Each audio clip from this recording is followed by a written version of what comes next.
You are listening to the Better 2 podcast with DM Needom.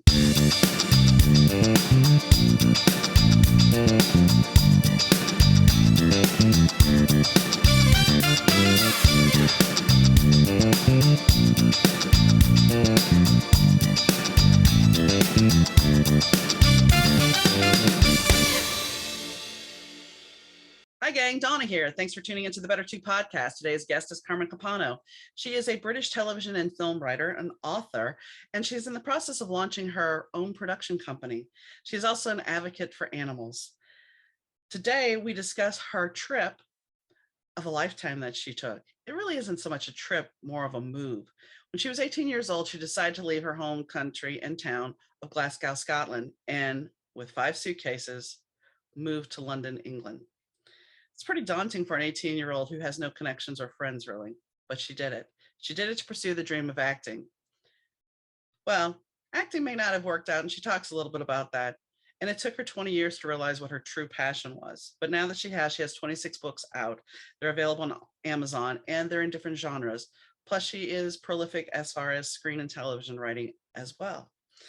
So I think it's a very fascinating podcast. We talk about a lot of different subjects. So I hope you enjoy it. Hi, Carmen. How are you doing? I'm fine. Thank you very much. So you are over in England, correct? I am, yes. I mean, you probably have gathered from the dialect that I'm not actually a native born in England. I was born in Glasgow in Scotland, but I emigrated to England at 18 and I've just stayed here so far. What brought you to England? Well, I always say to people, it was the weather. And the truth is, it is slightly better weather down here. You know, it's ever so slightly warmer, it's less windy, it's less rainy, it's less snowy. But the truth is that I actually wanted something more than at the time Glasgow could give me. Strangely, I am now a writer, and Glasgow's become quite famous for its various films and authors and all sorts of things that come out of it now. But back when I was 18 and back as a child, we didn't really have anything like that coming out of Scotland, you know, apart from Take the High Road, which was a sort of very local soap set in the Highlands. That was pretty much it for Scotland. So it's changed a lot in the time. I think it's only changed because I've left. Typical, you know, if I'd stayed there, it never happened. I understand, because I lived in Shreveport for a bit, and Shreveport wasn't really known for anything, and then True Blood hit and a couple of other things. So Shreveport kind of built this career as, you know, part of Hollywood South. I mean, it's not totally South because we have Georgia and New Orleans, but all of a sudden it was like there was this big boom of production there. I was just kind of like, okay, was this because I left, like you said? So I understand. I get it. So you decided to go over to England. How hard was that when you went there? Was it something that you already had connections, so you know you could land on your feet, or was this a brave new world for you? Yeah, I was one of these people who, and I'm still a bit like that, I kind of, if it's a big thing to be done, I don't stop to think about it. I hesitate over all the tiny, stupid little things in life. It takes me, if I go to a restaurant or a pub for a meal, it takes me half an hour at least to look at the menu and decide. I'm so indecisive. But the big things, I just kind of go, right, that's it, I'm doing it. And so I had decided, or I think on the Friday, that I was going to go to London. I've just turned 18. And I went out to Glasgow into the city centre, bought suitcases, came back, packed, bought a train ticket, and I left Glasgow at 18 with 5 huge suitcases. I mean, it was ridiculous, but it was very much me a case of going, right, I'm definitely leaving, I'm not coming back, therefore I'm taking everything. And I did. I had 5 suitcases, a shoulder bag, a handbag, and a briefcase. Wow. Yeah, and I went on the train. So I arrived in Euston and I literally knew nothing, knew no one, you know. And so I found along the route, you know, people were very helpful. And so there were a couple of guys that were on the same sort of carriage as me in the train, and they helped me on the train and they helped me off the train. And then when I got to Euston, I left all the suitcases in a left luggage department, which you could, I presume you can still do, I don't know, and got, you know, my ticket for all my suitcases. And then I went off, found a hotel, and then made the trip one by one, 2 suitcases at a time, sort of thing, to the hotel. Stayed in the hotel for about, I think it must have been at least a week and a half, and then managed to find a flat in London. But it was a crazy time, and I just kind of I never stopped to think about what I was doing, whether it was safe, whether it was a smart thing to do, if it was the right thing to do. I just did it. I just did it. I'd be quite horrified if any of my kids did it, but I was very much like, that's what I'm doing. Off I go. And so I went. Yeah. It's interesting that you bring this up, because yesterday one of my writer friends, she had gotten a review of one of her books, and somebody was commenting that the person that she wrote about was a 19-year-old, and it was actually some bits of her life. And somebody didn't even finish reading the book and left a 1-star review, and they're like, well, why would a 19-year-old do that? And my response was, somehow when we hit 40, 50, we suddenly forget the mind of an 18 and 19-year-old, where we're just like, hey, I'm doing this. Doesn't matter. I'm doing this. Yeah. And you think you're totally invincible. And I remember my dad saying at the time, look, if you get worried, or if anything happens, or if anybody even looks at you the wrong way, you don't even have to go off the train at Euston. Just, I don't know whether it does turn around and go back the other way, but he obviously thought it did. Just come back. You can just come straight back. And I said, no, I'm going, and that's it. I won't be coming back ever. I mean, for a visit, obviously, but never to live again. And so off I went. What did your parents think about this? Yeah, I don't really know. I was a bit of a wild child in a way, because I never did anything bad. I was never in trouble with the police or anything, but I was pretty crazy, actually. And even as a young adult, I was very sort of, I'd do anything, basically. I'm very up for a dare. And I think they just kind of thought, she's okay. She's actually underneath all of that quite sensible and able to look after herself. They must have been worried sick, but they let me go, and obviously everything was fine. I'm still here now, so it was all okay. True. This is true. So what is London? What year was this that you moved to London? So this would have been about 1984, I think, 83, okay. Something like that. So London at the time, we were in the 80s, here, it was all big shoulder pads, and we were watching Dallas and Dynasty and all Knots Landing and all of that, Same here. Yeah, it was very businesslike. And London was, I'd come from Glasgow, which is a biggish city, but nothing compared to London. London is vast by comparison. And so it was this strange new world. And at the time I was, I wanted to be an actress. So I'd gone down there to find roles. I was going to act and sing, and I can't dance, but I was going to dance. I was going to do everything, basically. And so I went down there to audition and to try and find, a way into that way of life. And I did a few things. I did a few plays in theatres, but it never really amounted to very much. I think I wasn't really good enough, truthfully.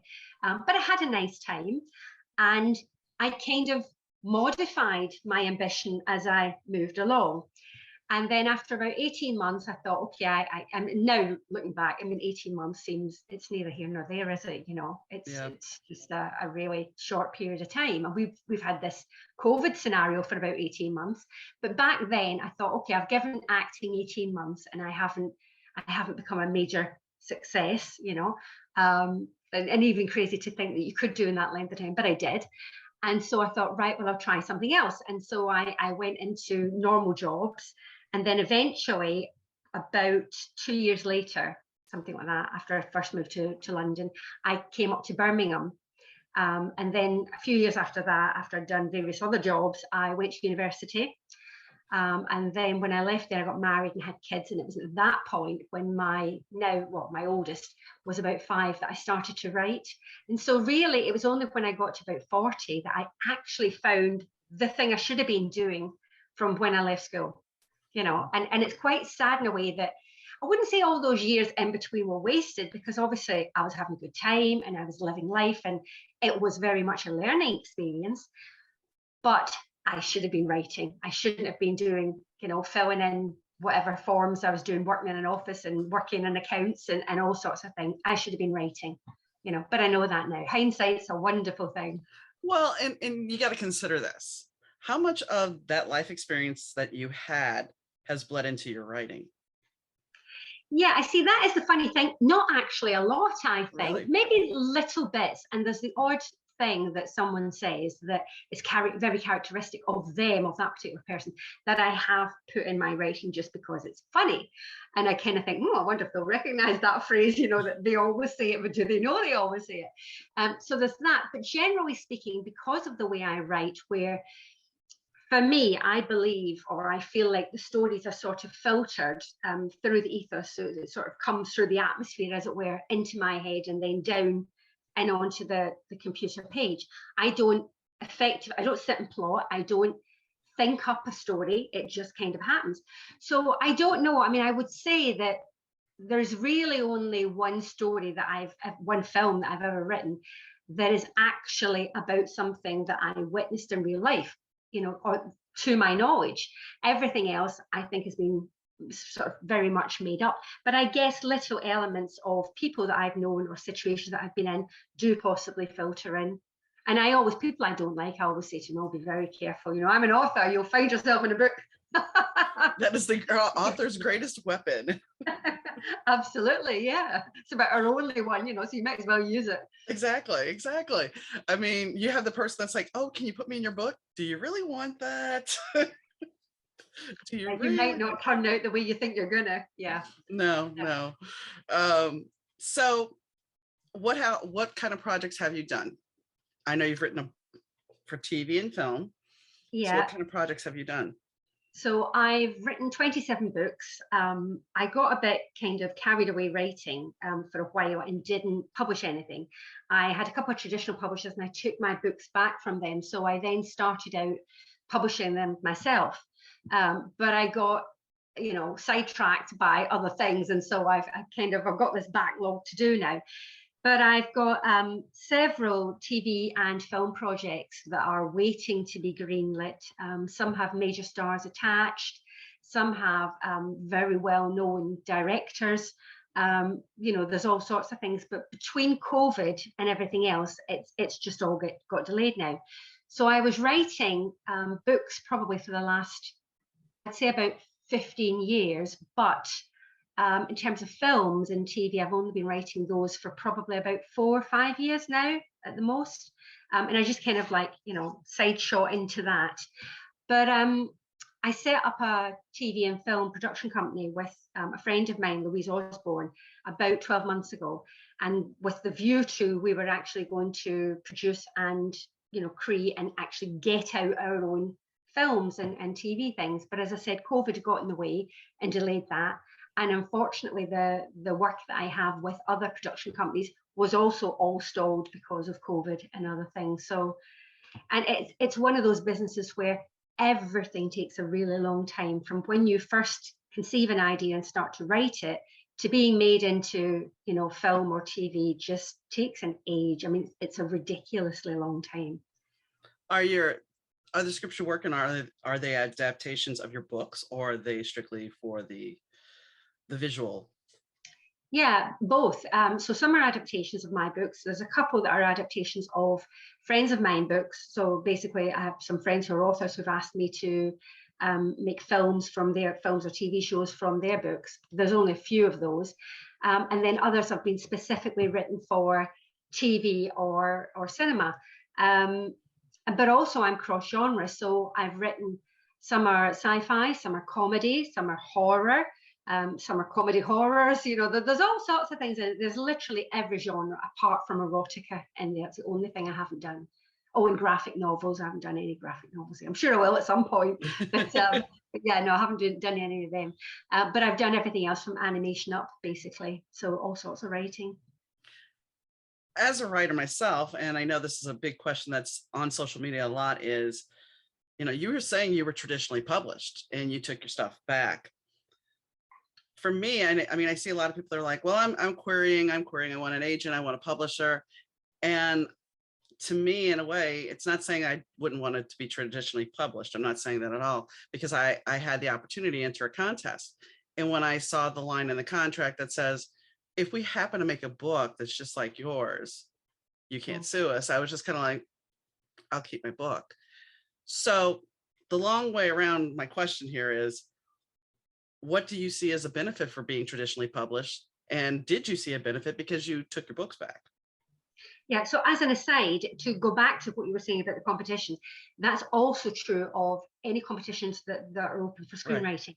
So film and TV, they always say that, and it's quite horrifying because, you know, there's always that, oh, is this a con? You know, are they getting my ideas here? So I was self-published, and then with my owner's series. So I wrote a sci-fi series of 10 books. So I self-published the first one or two of those, I think the first one, and then I was traditionally published with another 2 standalone novels, but from 2 separate publishers. Because I kind of wanted to get the full experience of, you know, I think if you go with one traditional publisher and you have a bad experience, I didn't want to necessarily go and write off all traditional publishing, you know, from that one time. So I had 2 different traditional publishers. And I have to say, they were both lovely. I mean, really lovely people, really very nice, very easy to deal with, until there was a problem. So for the one traditional publisher, they published my book, and I mean, she was a great editor in the sense that she said to me, your writing is very strong. We actually don't need, there's a couple of typos and there's a couple of things where you've duplicated the word the or something or other. You know, we need to sort that out. But there isn't really any flaws in your plot lines or anything. So there's nothing like that we have to do. We just have to kind of tidy up.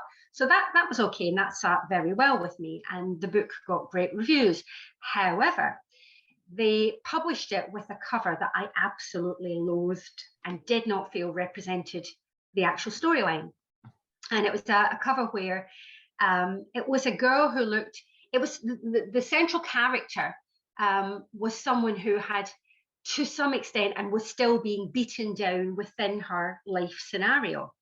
And she was facing this really tough time, and it was going to be a real struggle for her to come through this. But the girl in the image just kind of looked a bit wistful. You know, she just looked like maybe she couldn't quite find the right pair of shoes she was looking for that day, you know. Yeah. It just didn't come across at all. And when I spoke to some people afterwards who bought the book, who were, you know, just readers who I had no prior association with, and said, what do you get from the story, and then what do you get from looking at the image? And there clearly was a mismatch between the two. And when I'd gone back to them and said, look, you know, I still don't like the word, so many months down the line, I still don't like this cover. I think it's putting people off because they're not getting the feel of the book from it. And this thing about don't judge a book by its cover, we all do. We all do. We're all very image conscious. That's just how it is. You can try not to be, but we still are. It's just one of those things. And they basically said to me, well, okay, we get that you don't like the cover, but we do. And so therefore, that's the cover, and that's it.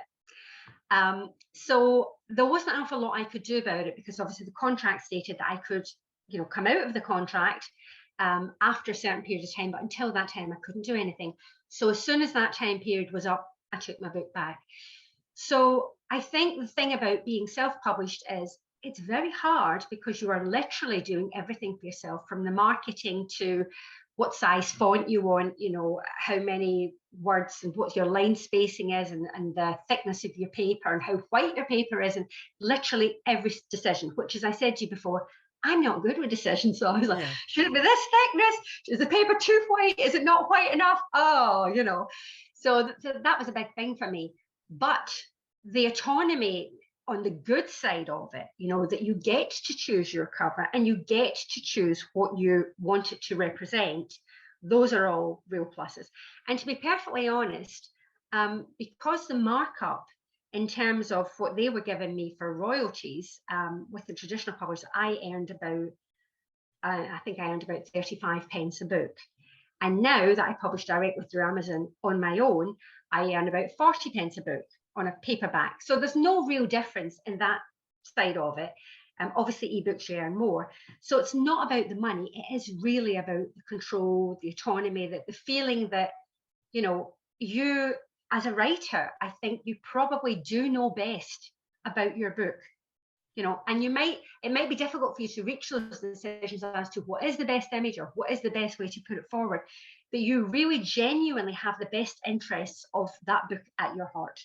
And publishers just don't, because they have so many books coming in. I mean, they're literally pumping them out one after the other, that they have a very limited attention span on any one book. And it's a case of, get it done and dusted, get it out. If it flops or doesn't sell, well, we've got another 55 coming out in the next few months. Whereas for you, it's important that your book does well. So I think, all of those things need to be weighed up very carefully. Your book, when you're putting that much time in, and it's your baby in a way. It may not be a physical baby, but just like the musician, just like the actor, all the creative types, it is something that's personal. It's part of your heart and soul that you're putting out there. And to have somebody go in and change something that does, or put an image on it that does not connect, it's going to bother you. Yeah, and I think more so now, because obviously now that I've been writing for film and TV, and I'm a very visual writer anyway, so I always have images in my head. But with writing scripts, you often have to do a thing called a treatment alongside it, which is basically, it's like a book blurb and a synopsis and everything else rolled into one. And you'll talk about, this film is like this film crossed with this film, or this TV show crossed with whatever. And you'll talk about maybe good actors that you might want in the role and how long the film is and all these things, but you will also add in images. And so therefore the images became even more important to me to get right, because I realized it's a real integral part of it. What are you going to show me? I'm going to show you something. I worked on a television show. One of my main characters. I have a whole bio, including where she grew up, places, images of houses. So I know exactly what you're talking about. Exactly what you're talking about. A lot of people are just like, isn't that overkill? And I'm like, no, not if you need to. If you end up turning it into a TV show or a movie, you're going to need that back stuff anyway. Yeah, absolutely. So you see, that's another thing. People don't realize how much work is actually involved in it. They see what they see and they assume that is all there is to it. But there is so much more. And so when people look at sums that people get paid for doing various things, it's always, they got paid that amount. It's like footballers. The footballers do get paid a vast sum, granted, but then they're out training every day, and people don't think about all the things that are involved. And then you actually, and I've had this conversation with some musicians, then you have the fact that, oh, wait a second, he has an agent, and a lawyer and an accountant, and all these people get, his trainer is going to take some money out of that. People don't look at the percentage. It's the $20 million for a film. Okay. But, I talked to an actress and she's telling me how she's got an entourage of 18 people that work with her every day. Okay. Well, that's 18 people she has to pay. Yeah. And people don't look at that. It's like, and then what cracks me up is I don't want to pay $4 for a book. But you pay $4 for a cup of coffee, that's going to be gone in a lot shorter time than what it is for a book. Yeah, it's really weird the way people look at books. A way back when I first published, I went to one of these fairs and I had a stall with my books laid out on it. And I hadn't written many books, so I only had like 2 books, but lots of volumes of them. And next to me, there was a girl selling little crocheted things, and one of the things that she was selling was an oud, which was a character from Doctor Who. Was it Ood? I think they're called. Yes. And they've got these sort of tendrils coming down, but it was only tiny. It was only this size, and she was actually charging, I think, £9 for it. And at the time, my books were £7. And I kept looking at it and thinking, okay, if you buy my book, it's going to, even if you're an avid reader, it's going to take you 2 to 3 nights just doing that. How long are you going to spend looking at this oud? Really? What are you going to do with it? And it was crocheted, and people apparently bought them and put them on the mantelpieces and things like that.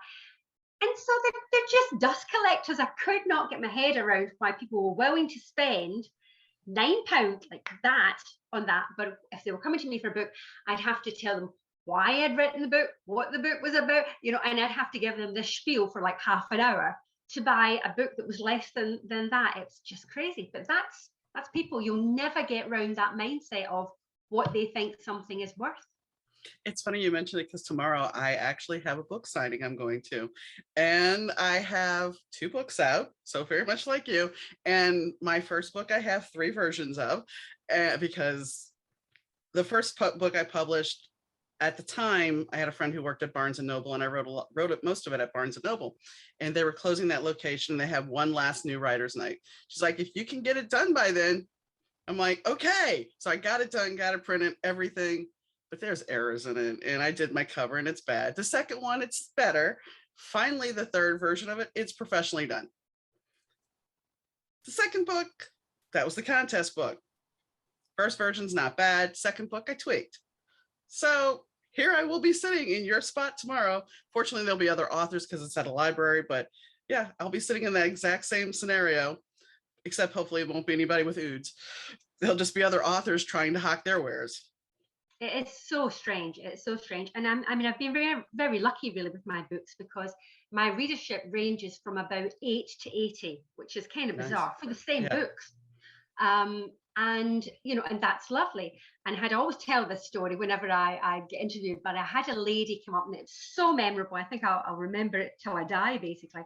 And she wanted a copy of all my books, signed copy. And she said, I need all the copies of the books that you've got out. She said, because my grandson's bought them all and he loves them. And I want to buy them too, so that we can discuss your books together. Well, I was just, I was, you know, I almost gave them for free, quite frankly. I was so excited. Nice. So, yeah, so something like that, that is really lovely. And I think that's the biggest accolade you can get, you know, when people come up to you or write into you and say, oh, I so enjoyed this, love the story. So I'm hoping that the films and the TV work will get the same sort of recognition, fingers crossed, if it ever gets made. It will. I'm sure it will. It's funny because, you know, talking about the first book I put out, I didn't do it on Amazon. I just was like, I'm not going to do it on Amazon. So when I initially released it, I put it on Apple and I posted it in a Facebook group and this one lady's like, I really want to read it. So I'm going to have to find my Apple ID. She found it. Same day she bought it. She messages me and she's like, okay, I'm halfway in. This, I can't believe this. She ended up sending me message after message. And then we got into a chat afterwards about how good it was. And she recommended it to a friend. And as a new writer, this was just like the most amazing thing in the world. So I get that. And when you can connect with your your readers, it's an awesome thing. However, and this is one thing I have to say for writers, if you go into social media, it can be Instagram, it can be Facebook, somebody will post, well, what don't you like about in a book? If you listen to everybody's comments in there, you might as well just stop writing right now. I know the rule is know your audience. The problem is sometimes your audience, they're not on the same page. Yeah. You cannot possibly please everyone anyway. So I think when I'm writing, I very much aim to please me. Because I think, you know, I like to read things that are thought-provoking and very well thought out. And I like to read things that are moral, or if they're immoral, I want to see the right sort of ending. You know, so I kind of figure if I like it, generally speaking, that there will be others like me who will like it. That's probably very flawed thinking, but you know, that's the route I go down and choose to go down. And so when I'm reading it back, when I come to edit them, if I get that kind of at the end and I'm so excited, you know, then I think, okay, I've done a really good job. Because that is what you should get at the end of a book. You know, you should either be, if it's a sad book, obviously in tears, or you should be thinking about the issues that were raised within it. But it's got to have some reaction. If you just get to the end of a book and you go, oh, okay, that's finished then, you know, what's the point? What is the point? Yeah. So there has to be something deep and meaningful. For me, there has to be something deep and meaningful. And I think that's something I've carried through both from my books into the film and TV things. So, for example, this morning, I finished a new TV script. Well, actually, it's a film script. And it's a comedy, but it's a thing in two halves, effectively. So half of it is quite a funny satire. And then the other side of it is very, very sad and very deep and meaningful. And the two intertwine all the way through until the very end. And then because it kind of, the sort of satire, the funny strand kind of disappears towards the end and it all goes bad. And then you think, oh, this has all gone horribly wrong for this person. It's going to end badly. But then it ends on an upbeat. And so I kind of came out of that thinking, that's good. That's something I would personally want to see on the TV, you know. And I think if you can do that, because the stuff that I watch on the TV where I finish watching it and I go into the kitchen and I make myself a cup of tea. And then if someone else came in and said, what were you watching? I couldn't tell them. It hasn't registered. It's just something that passed in front of my eyes. But then there are other things where that will stay with you for forever. And you'll probably rewatch it and you'll tell other people, and you'll say, this was absolutely fantastic. You have to watch it. And that's what I'm trying to create. And I know that probably everybody who writes is trying to create that. But there are some people who are just in it for the money or in it for other reasons. I'm not. I'm in it I am in it for the money, but I'll tell you the reason for that in a minute. But I am in it to basically make something that's memorable and to make people stop and think. To make that connection. Yeah. It's about making, I mean, I had one, okay, my worst review I got is a 3-star, and it was for my first book. And she found the book. I had marketed it in a wrong place. I put it in a Rockstar romance group. Well, there's no romance in it. The guy's got a romance for cocaine. And she wrote, I can't believe I finished the book. Hated this book. Hated the characters. And my husband was like, does this bother you? And I'm like, no. He goes, why not? I said, she finished it, so that's a good thing. If she hated it so much, why did she finish it? Number 2, she hated the characters, hated the story. Well, that's still an emotion. It still made her feel something. And when I re-released it, get this, she reread it and changed her review, still said it was very strange. And I'm like, if you hated it so much the first time, why did you read it again? Because something in it captivated her, and she doesn't want to admit that, but clearly something did. Because if something's really bad, you stop watching or you stop reading, don't you? You don't engage with it any further. I had a review from someone who did lots of book reviews, and said my science fiction, it was about the Owners Volume 1, and it's a science fiction, dystopian science fiction tale. And it's about these creatures who they're called eons, but they're like big birds effectively with sort of human faces, but they're bald and they're feathered and all of this, and they keep humans as pets. And she'd said it was a ridiculous concept because something that big could never fly. And I thought, okay, but as far as I'm aware, physics said that also the bumblebee shouldn't fly or something. It was just a ridiculous thing to pick on, really, of all the things she could have said. And it was like, yeah, it's quite a good story. She's told it really well, but these things could never fly in reality. And I just thought, okay. And then the review mysteriously disappeared off Amazon. I think a couple of people wrote in and said, that's a really weird thing to say. And it just kind of went, she must have removed it, I guess. But yeah, people are weird. As soon as you said that, the first thing I could think of was pterodactyls. And here's the funny thing about reviews. On TikTok, this girl was posting that she had gone through Goodreads and there was different reviews, and somebody posted a 1-star review because they didn't like the genre the book was in. They didn't even read the book, but they just gave a 1-star review because, well, they didn't like the genre. But this is the problem now. Amazon's changed a lot, hasn't it, recently? And people can now do that. I think there was a time before when to leave a star, you had to write something that you hadn't, some sort of review. I don't like it or don't understand it or whatever. But now people, in fact, Amazon are moving people towards just giving star ratings. And so it doesn't help anybody in any shape or form because you don't know what it is that person liked about the thing or disliked about it. It's a kind of crazy way of doing it. I am obviously half Italian. And so I have this Italian name.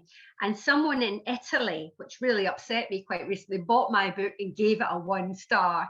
And there was nothing written about it. And I think it's because I expect that because of my name, and they'd bought it on Amazon Italy, they'd just seen my name, they'd just bought the book, maybe they'd seen the cover and hadn't realized it was in English. I reckon they couldn't read it, quite frankly. So they gave it a 1-star. But I don't know. Maybe they did read it and maybe they hated it. But there was nothing to say.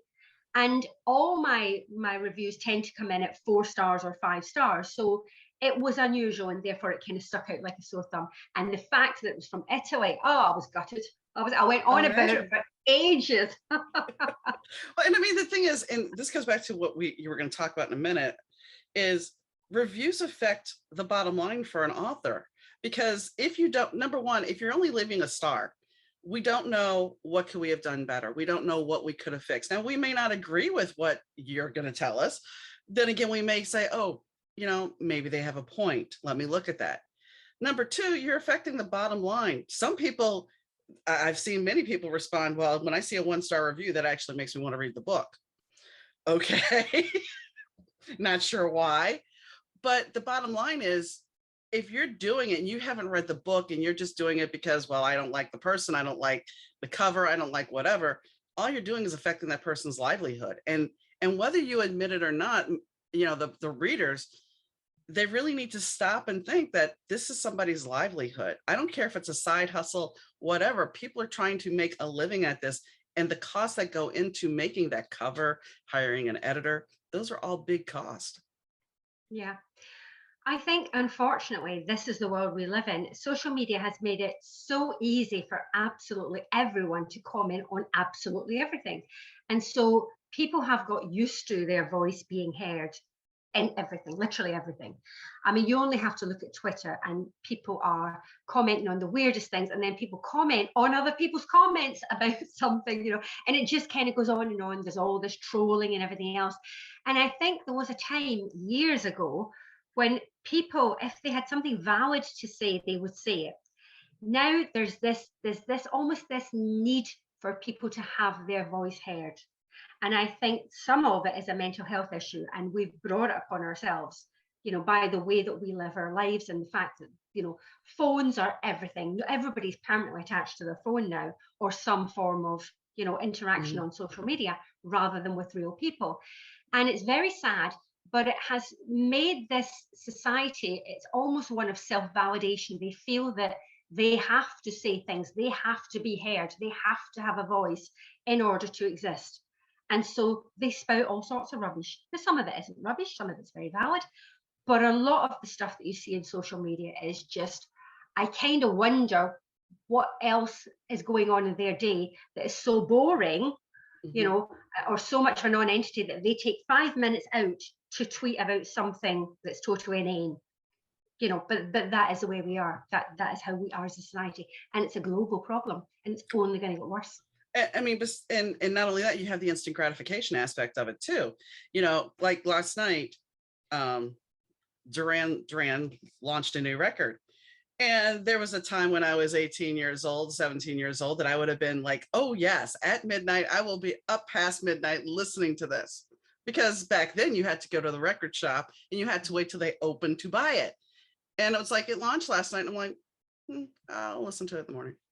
I didn't need the instantaneousness of it. Where some people, I'm sure last night at midnight were like, okay, got my phone, let me go.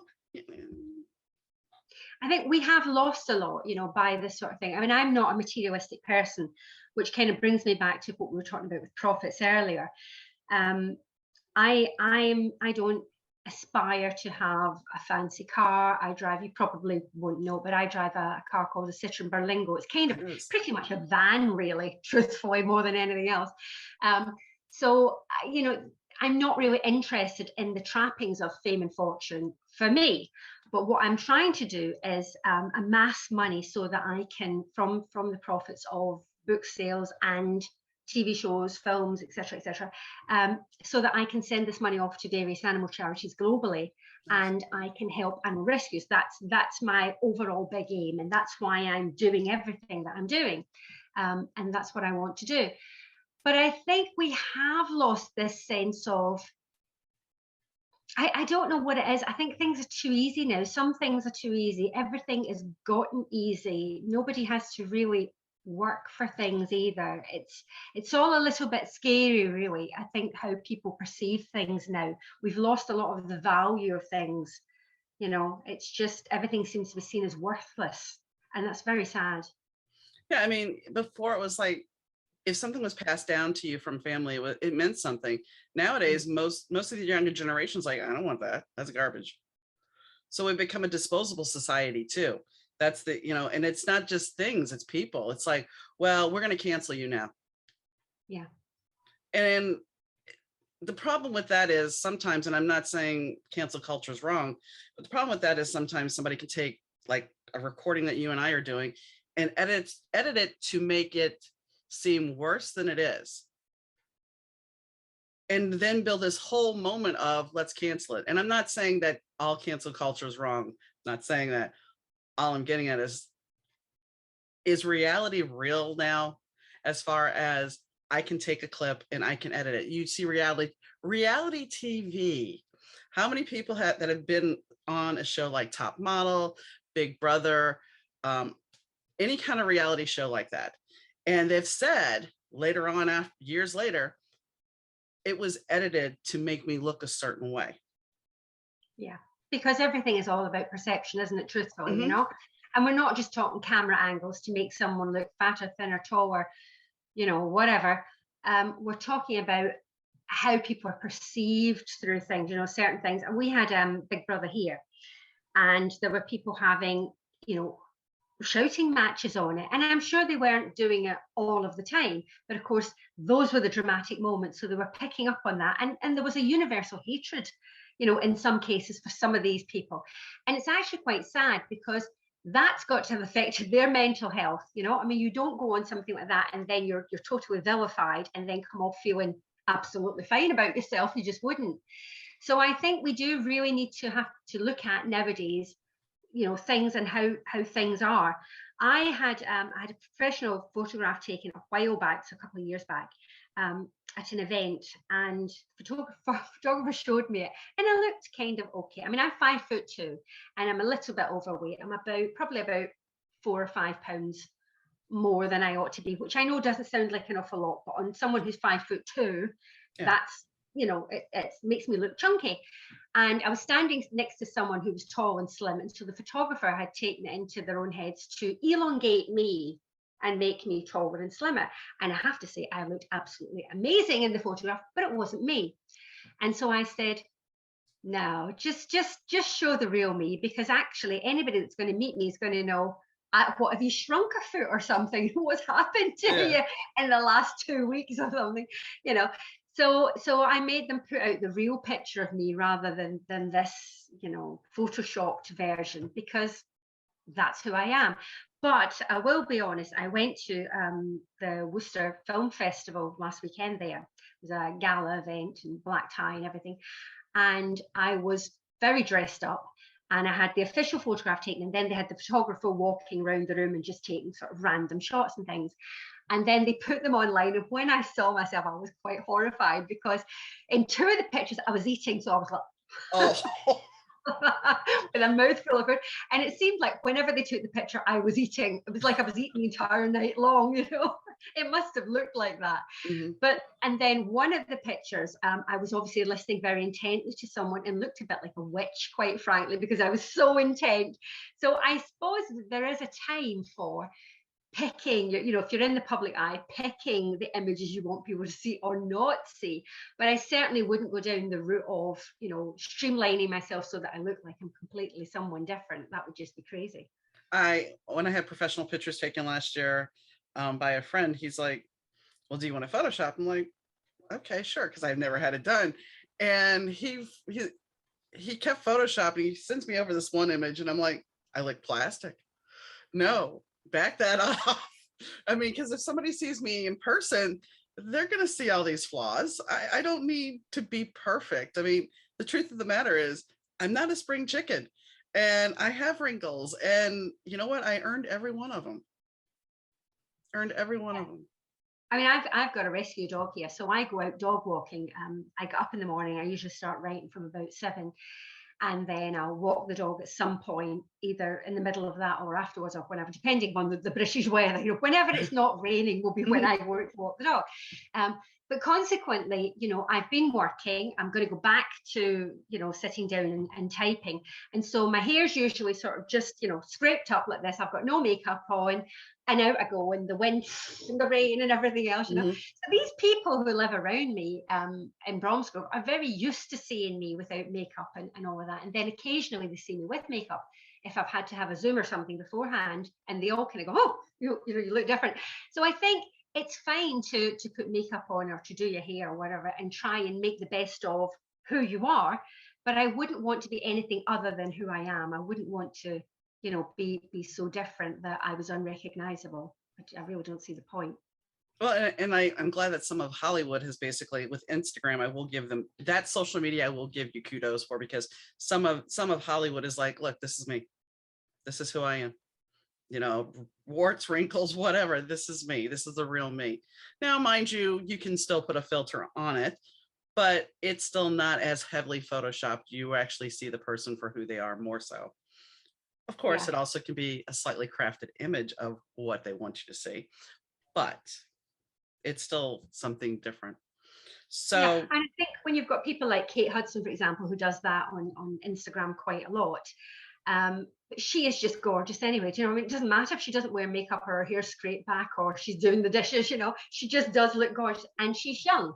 I mean, I think regardless of whatever else is going on in your life, if you have youthful skin, it is a huge bonus. And once that's gone, nothing ever looks that great again afterwards. You can sort of pull it up, but it's never going to look the same. So you just have to accept it, really. and I give kudos for like Paulina Poroskova, because she's she's put herself out there, no makeup and raw and emotional, and she's willing to own who she is. And with Hollywood and the entertainment industry, usually if you're over 40, unless you are a name or a character actor, you have no value. And that's sad. I mean, why should women over 40 have no value?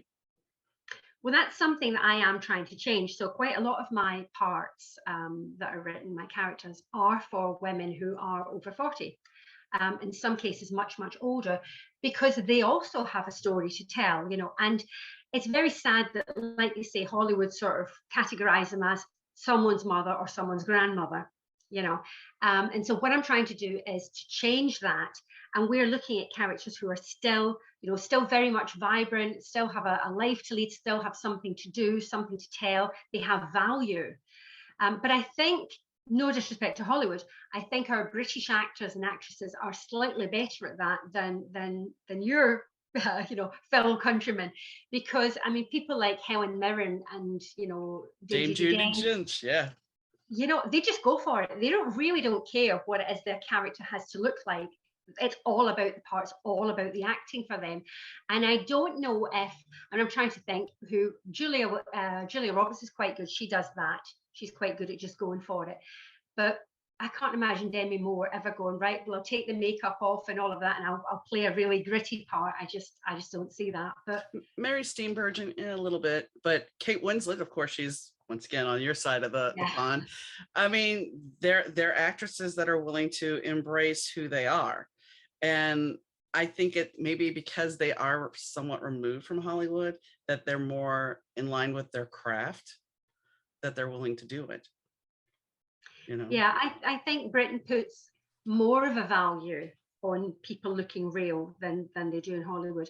But we are, we do get captivated by all the beauty and everything and all the glamour that comes out of Hollywood. And I think we are only ever a few years behind America.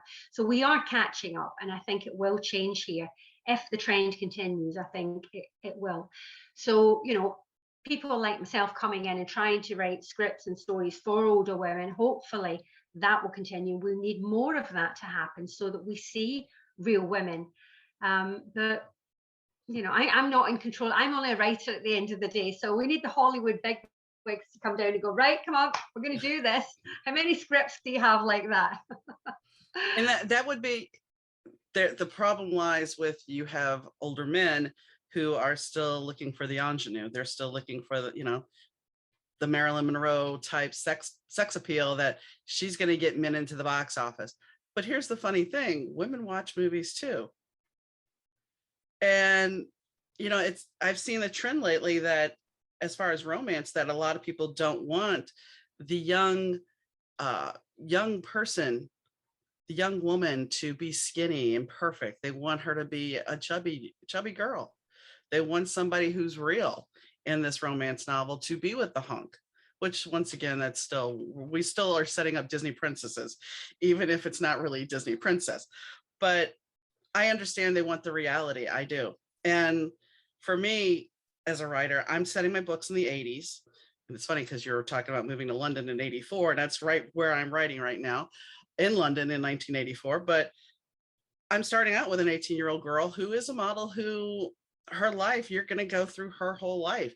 And yeah, eventually she is not going to be perfect. And the thing is, I also deal with the mental health issues of these people.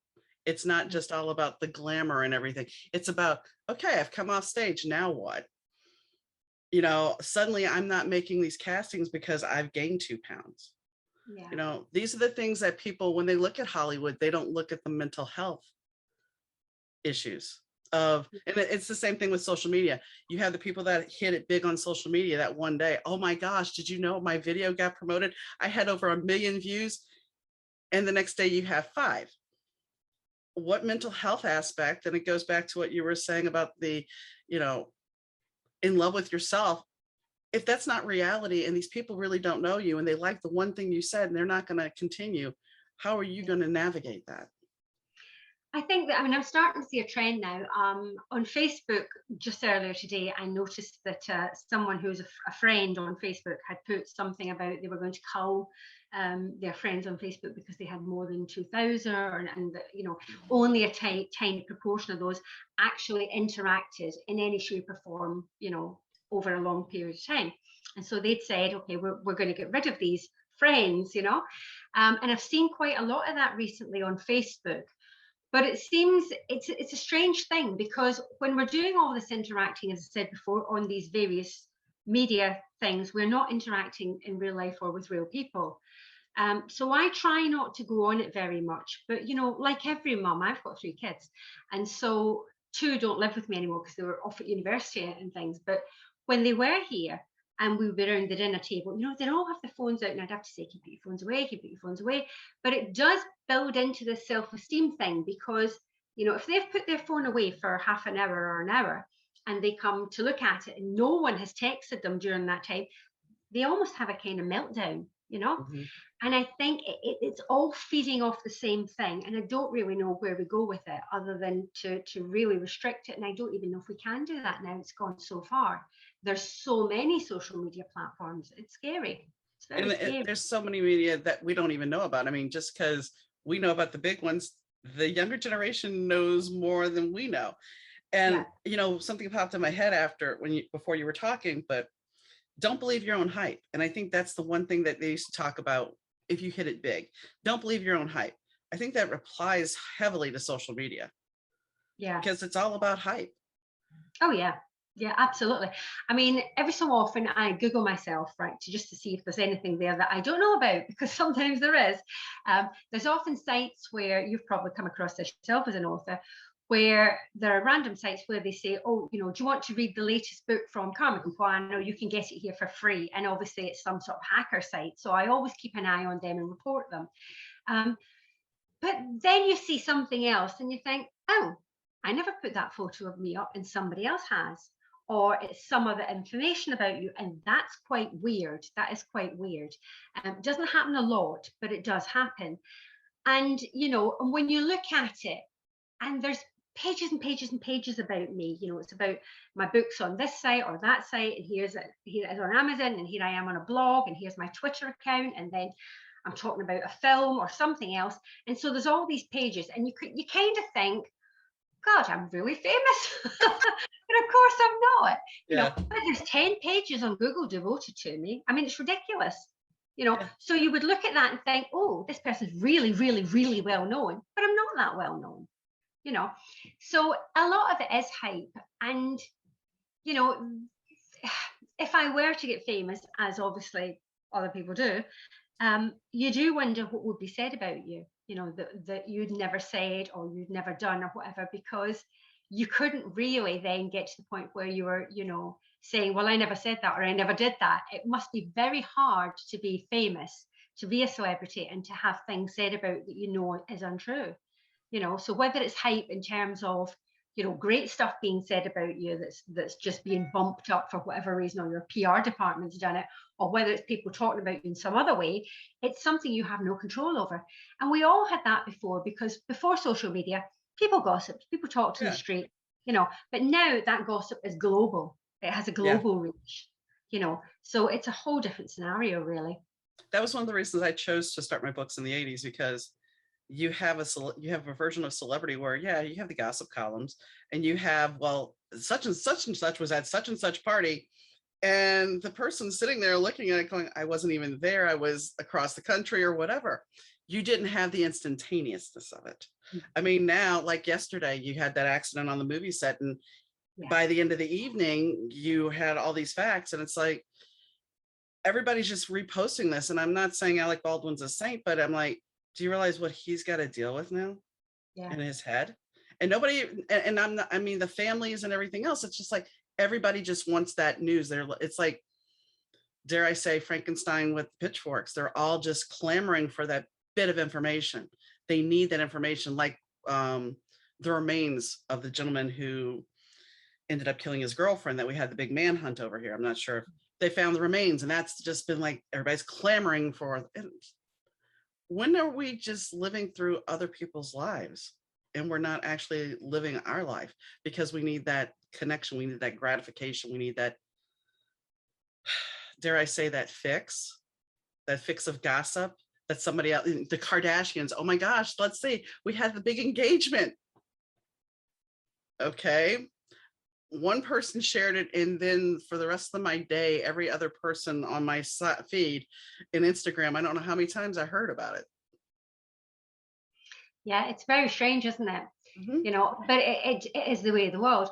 I mean, so for example, when if you're writing horror or anything, it's very hard nowadays to find a way, you know, that isn't corny for the heroine who's being chased through the woods or wherever it is, or, you know, chased up a dark lane, to not just be able to pull out her mobile and phone the police, you know. And of course they have trackers on the phones, and you have, you know, Find My Phone and Find My Relative and all these different apps. So you have to, you know, they have to have run out of battery, or they have to have lost their phone, or someone's taken it, or it's been broken, or, you know, it's all very contrived. But that's because people nowadays are glued to their phone. You know, so if you're writing anything that's contemporary, you've always got to write in something about the social media or something about their phone or something, because that's the world that we live in. Right. You know, and it's just part of our world now. And that's, as this, because it is a series, as this goes on, it's like I have to slowly build that in there when they eventually have kids and their kids are on, you know, social media. I have a situation, because I don't write in order, kind of like you, whatever comes. I have a situation where I have the daughter looking, going, Mom, you were married before? Yeah, you know, because it wasn't something that they really talked about. Yeah. But the kid goes online and finds this, and it's just like, how do you know? Oh, yeah. I mean, it's like photographs, isn't it? So I've got a few photographs of me when I'm very young. And then there are some of me sporadically taken when I was growing up and then as a teenager. And then there are no photos, to my knowledge, of me from when I was probably about 18 to 22. So 4 years there, roughly. Simply because I'd left home. I was living in London originally, as I said, and then eventually I moved up to Birmingham. I didn't have a camera. There might have been pictures that were taken of me when out with friends that they might have, but I certainly don't have any of those photos. So I know what I look like, I can remember, but nobody else knows. There's no record of that. And then again, you know, I started to take a few pictures here and there. So I'd have some when I was 24, 26, 20, and then all the way up. But there were only a few for every year. But now, with cameras on your phone and, you know, digital cameras and on all of that, my kids must take 40 pictures at least a week. Wow. At least. You know, I was lucky if I took one roll of camera a year. You know, it's a whole different situation. And so they delete things, but they also hold on to things. But they've got all these memories of things that I don't have, because your memory is a funny thing. It's very selective. And I find mine is often stirred by smells just as much as it is by visual things. So I can, for example, a certain smell of bolognese sauce, not every type of bolognese sauce, but certain ones will take me back to the Italian household when I was a very little child. So things like that. But they have an actual record of pretty much every single day of their lives. I don't have that. There's huge gaps in mine. You know, that's quite weird. But okay, I'm sure you went to concerts as a younger woman, maybe even now. No? Okay. Oh, never went to concerts. Okay. But a person going to a concert now, I got to go to Live Aid, which was awesome. I had a camera, so I took some pictures. But nowadays they'll show a concert video and I see people just doing this. And I'm like, are you watching the concert? The sound's going to be crap on your phone, excuse my language, but are you really enjoying the experience? Are you really in that moment if you're sitting there videotaping your phone? Yeah. The concert. Yeah, it's weird, isn't it? Yeah. They're almost voyeurs within their own lives, aren't they, really doing that? I mean, I admit I was a little bit guilty of that when the kids were little and they would put on, they did several things. I think they did A Christmas Carol and all sorts of, little school plays, the Pied Piper and things. And I would sometimes, videotape bits of that, but I'd try and videotape segments rather than the entire thing so that, years later, now we can watch those little clips back. But people did just sit and videotape the entire production. And like you say, they were watching it through this little lens and not getting, the actual atmosphere and the whole feel of the live performance. Crap as it may well be, but, it was still our kids, we loved it.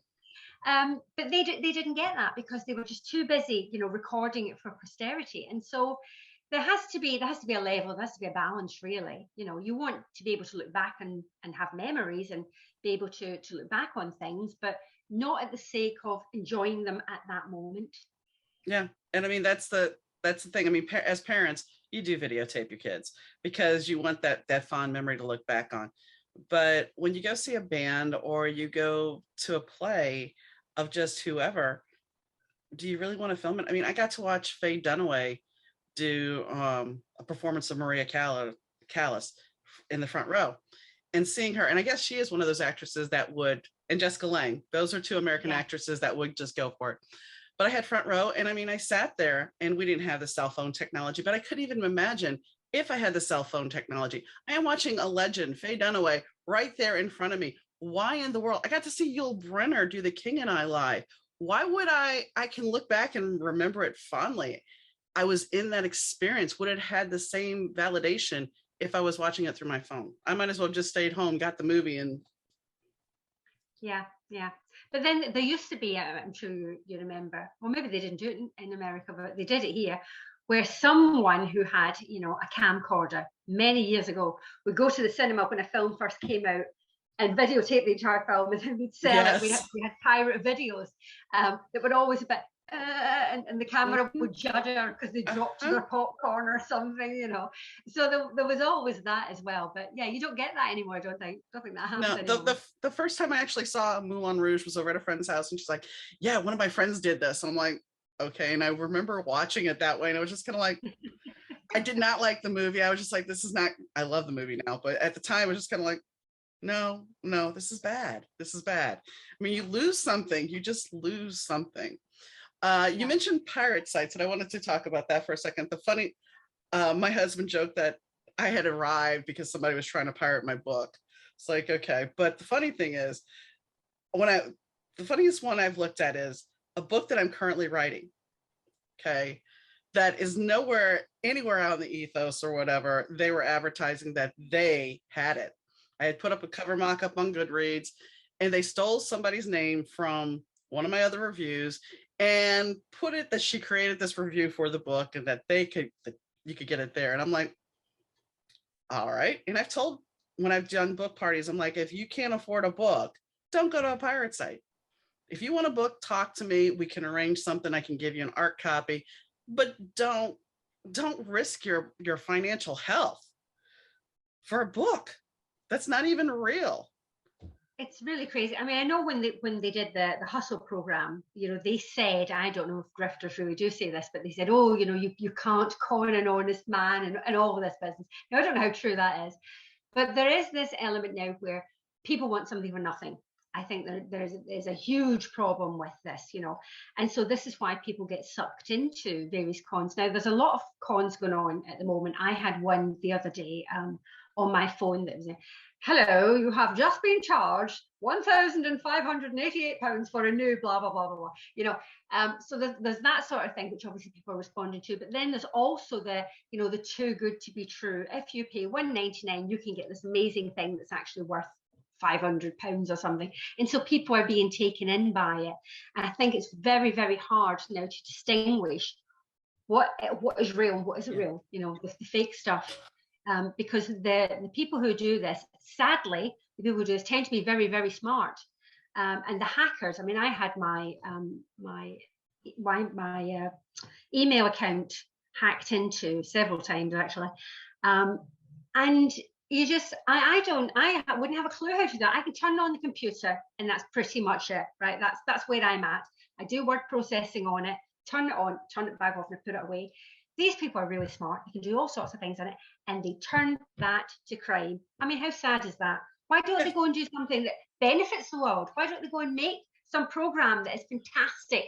You know, why don't they go and help cure cancer? You know, because they clearly have intelligence.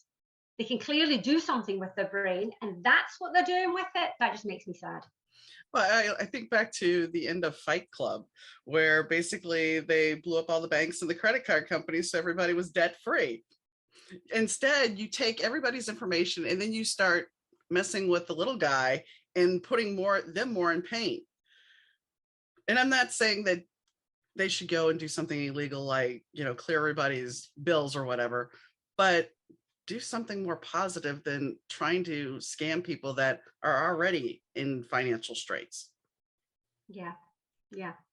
Right. But, you know, there's so many bad people in the world. This is the trouble, isn't it? You know, we're just overrun with them, unfortunately. And there's a lot of good people, but there's an awful lot of bad ones as well, sadly. Right after my husband died, I think it was 2 weeks after he had died, I received, I'm in Illinois. I received something from the state of Pennsylvania. It was a debit card in his name for unemployment benefits during COVID. And I'm like, how? So I called him. I'm like, he's never been in Pennsylvania. He lives in Illinois. He's deceased now, but it was fraud, total fraud. And I mean, it was 2 weeks after he died. Somebody was already on that to try to scam. And that must have been very emotionally painful for you to even have to deal with. It was just kind of like, I got enough on my plate. I don't need to deal with this. But it's also the other part of it was like, I need to deal with this because I don't know what harm this person could try to do. Granted, everything after a certain point after his death is moot, but you don't know what these scammers are going to try to do. Yeah. You know? And that's the thing. When somebody dies, somebody will be like, oh, I can use their social security number, because that happens a lot in this country. It has happened for years. It used to make me laugh because when at a certain point in the 80s, I remember my job made me bring in my social security card. They're like, it's because of immigration. We want to stop immigration. We're going to do this, da, da, da, da. All right, fine. So that's the way it became. You know, you had to bring in your social security card and your ID when you started a job. Okay. And then eventually you still have to do that. And nothing changed. You know, I was working in insurance and we still had people that were using somebody else's social security number sometimes. It boggles the mind, because it's like, this is all kind of theater. Sometimes real life is theater. So, but I'm sure you guys have issues with certain things over there just like that. So let's go back to your books. So you said you write multiple genres. What is your favorite genre to write? I don't tend to think, right, well, I'm going to write a love story now, or I'm going to write a romance, or I'm going to write sci-fi. It tends to be the story comes to me and then it automatically falls into one or several genres. So the first ones that I ever did were sci-fi, and I've probably done predominantly sci-fi books. In terms of film and TV, I do a lot of comedy. Do some sci-fi, a lot of drama, a lot of psychological thrillers, but in terms of the books, it seems to be predominantly sci-fi. So clearly I must like that more. I think what fascinates me about sci-fi is the fact that anything is possible, apart from large things flying, but anything is possible. And obviously the world that you create becomes very real in your head, and you can have that world however you like. What I've always done up till now, mostly, is to have the worlds in my books being very much a real world. So there's no, triple moons or purple seas or anything like that. It's all, the water is the same color it is here. Night follows day the same way it does here. It's all very logical and all very the same. But the stories themselves are very sci-fi. So what it really is I guess the characters and the landscape of it are very grounded in what we know, but the story is what makes it sci-fi. It's the plot itself. But there are very human issues covered within them. So they are sci-fi, but they are very grounded in reality. So there's war and there's genocide, and then there's just this sort of feeling of oppression, dystopian books where people are fighting it effectively against the system because it's just horrible and vile, and why would you want to live like that? So they're trying to change it. And it's very, very human. It's all very human all the way through. I've never really been interested in writing about, little alien things that scurry across the earth or whatever. I like sci-fi films in terms of, space operas. I like that. But I don't particularly want to write a space opera. Understand. Yeah. So when you watch TV as a writer, and this is me, I understand. When you watch TV, does it drive you nuts if you can figure out the plot like early on? Yeah, I always could. And it doesn't bother me that I always know, but it drives my kids insane because I can't keep my mouth shut. So and then I'll go, well, you know why she's, and they go, don't tell us, Mom. And I say, oh, he's just about to, you're going to ruin it for us like you always do. And I tend to be always right. So they hate that. But it doesn't bother me too much. There are occasions, there's been the odd thing that I've watched and it's done such a major twist or such an unexpected twist towards the end that even I've gone, oh, didn't expect that, and that's really clever. But generally speaking, I tend to know how it's going to end. And when things have got, when things have animals in them, I like them to end really well. I get very upset if the animal dies. I don't like that at all. Understand. I get really, and I cry for days. If something upsets me, I cry for days about it, and I go on about it and on about it. It's awful. I drive myself insane. But I'm the same when I'm writing. So the other day I had to write a really hard scene, and it actually was about an animal, and I was very upset and I was crying. And then I was kind of just morose really for the rest of the day. So it must be quite hard living with me, truthfully, because I do get affected to a large extent about what I'm doing, sadly. I think for me, when I started writing, I was writing before I was acting, and then I was acting, and one thing my acting teacher said, you have to live in the moment, and I think that's very true for a writer that is trying to emotionally connect with the story. I've talked about this before because I knew my husband was on borrowed time. And I started writing a scene, this was when he was still alive, about a woman losing her husband. And so I am sitting there and I'm writing and I am in tears, and he'd pass my office and he's like, hi, honey. And I'm like, stop and cry. And I'm like, hi, and be totally fine. And then he'd go back and I'd start writing again and I'd start crying again because emotionally I was feeling what she was feeling. Yeah. So in reality, I think I was kind of grieving before he left. But, I think as a writer, if you can connect emotionally with the characters, then it's going to transcend the page or the film. To be honest, if you don't feel what you're writing, how is your reader going to, or your viewer going to? You have to be able to feel that and understand it, and to be able to translate that into either images or words that they can then associate with and feel.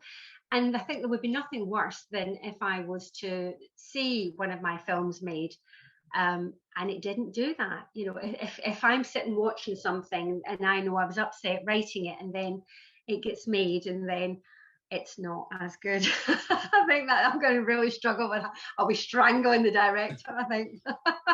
But that is a problem that you don't have as an author, because you write it, it goes out there. But obviously film and TV, you write it, and as wonderful as your writing might be, anything can happen to it in between it leaving your screen and ending up on the big screen, as it were. So fingers crossed.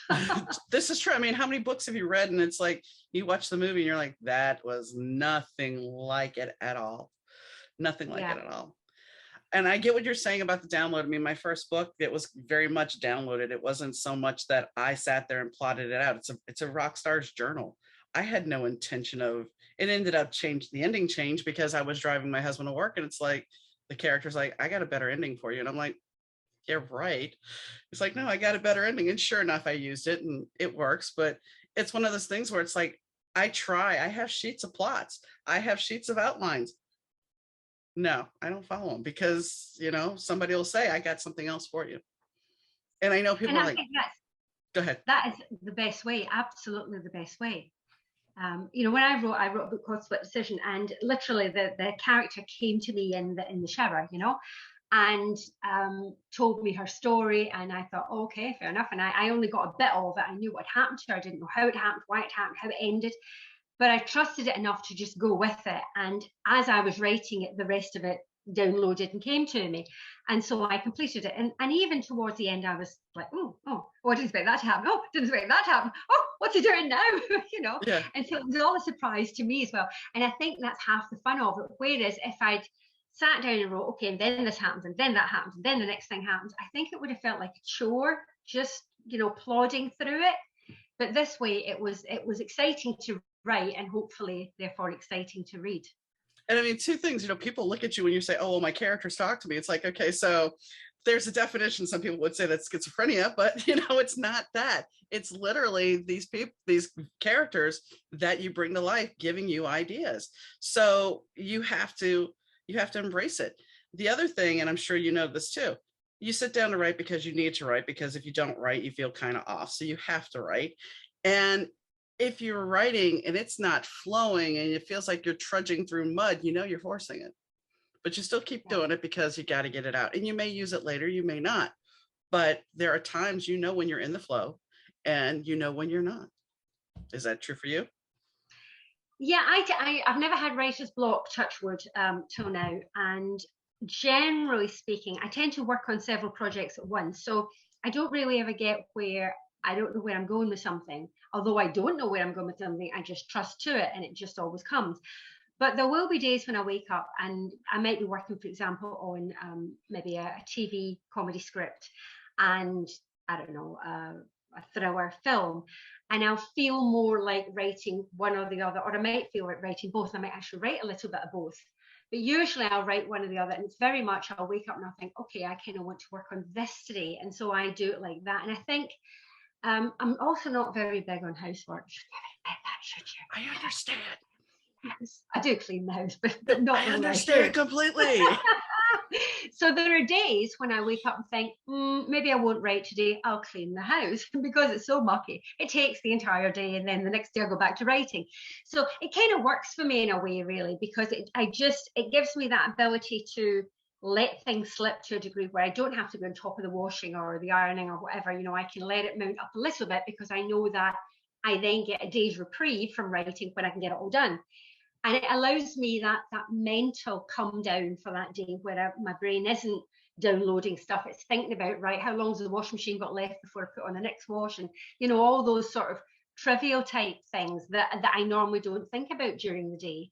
So that's how I work it. And that works quite well. But now that Louise and I have got this production company, and obviously we're moving into producing things as well, I now have to take time out too and think, okay, how are we going to schedule this, and how's that going to work? And I've got to rewrite notes on this, but this other things come in that I need to sort out, and somebody wants this off me.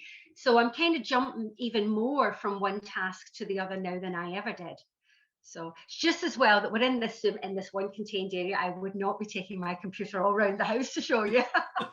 I get it. I completely get it. Trust me, I get it. So your books are available on Amazon, and you have all your social links, which all those links will be in the show notes. Is there anything you want to add to the conversation? Well, really just what I said earlier. So my profits are going towards animal rescues. Whether you like animals or not, that's where they're going. I'm trying to change the world bit by bit, animal by animal. So, whether it's donkeys, horses, rabbits, guinea pigs, dogs, cats, everything. But this is my overall plan.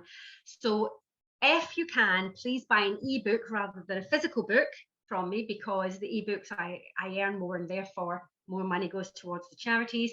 And please do buy a book and help. And if you do buy a book, which I hope you do, please leave a review, because so many people don't. It's incredible. Oh, I know. So thank you very much. Thank you very much, Dawn. I've thoroughly enjoyed it. Thank you, Carmen. Thanks, guys. I hope you enjoyed the conversation with Carmen. It is definitely, it makes it, as a writer, it gives me a lot of food for thought about traditional versus self. And, I know where I'm at, and I don't regret backing out of the contest because, as she said, that line's in all the contracts, and it's a risk you take. So you can either go for it and risk the story, or you can keep it and self-publish. Either way, as she said, the cost as far as print doesn't really matter. There's not a huge amount of difference in your royalties, but it's food for thought for a lot of novice writers, because some writers hold off until they query and get an agent, and others say, well, I'm just going to go and I'm just going to do what I got to do. We also, the conversation talking about actors and the differences between England and America, I think it's an interesting take, because we do, even though we are one world, there are still very much differences in our society. So I hope you enjoy the show. If you want to follow, we do have a Patreon account. We also have a Twitter account. We have a Facebook account. So you can follow the podcast at Better2 Podcast. If you wish to be a guest on the show, you can drop me an email at donna@thebetter2podcast.com. You can talk to me if you have a question, or if you have a question for a guest and you need some more information, I can always reach out to them, or you can check the links in the bio for their stuff. Either way, you have a connection. And if you want to see the video, what the person actually looks like that during the conversation, we have the YouTube videos. As always, thank you for tuning in. I appreciate your support, and I guess I'll catch you next time, guys. Bye. You are listening to the Better 2 Podcast with DM Needom.